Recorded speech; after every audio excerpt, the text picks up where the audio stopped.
Seancës konstituive zotëria Avni Dehari, e nderuara zëvendës kryesuese e seancës konstituive zonja Fatma Thaçi, të nderuar deputet të Kuvendit të Republikës së Kosovës, të nderuar ambasadorë dhe diplomat të tjerë të akredituar në vendin tonë, të nderuar gazetarë, të dashur qytetarë, zonja dhe zotëri, urime të gjithëve zgjedhja deputet nga zgjedhjet parlamentare të parakoshme të 7 qershorit, të tretat për brenda 16 muajve, urime detyra e përfaqësuesve të popullit dhe ligjvënësit demokratik pas betimit të cilin përsa e bëm bashkarisht.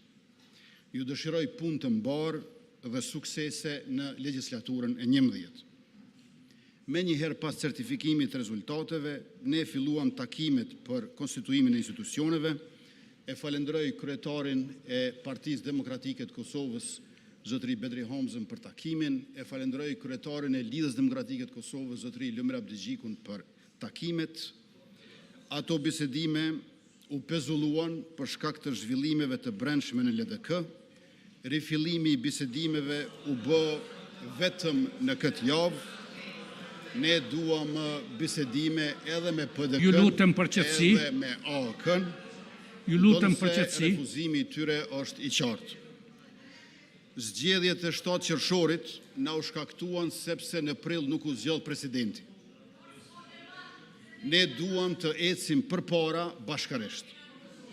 Por na duhet dakordimi sa më i gjerë për presidentin unifikues, ashtu si që kërkon kushtetutshmëria për të cilën u betuam sot.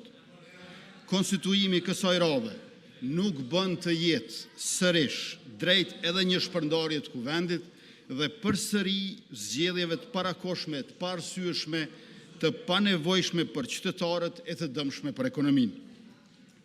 Andaj, i nderuari kryesues, zotëria Avni Dehari, kërkojmë kohë shtesë që të japim shans bisedimeve politike për marrëveshje për president a presidente të re. Ju falemnderit.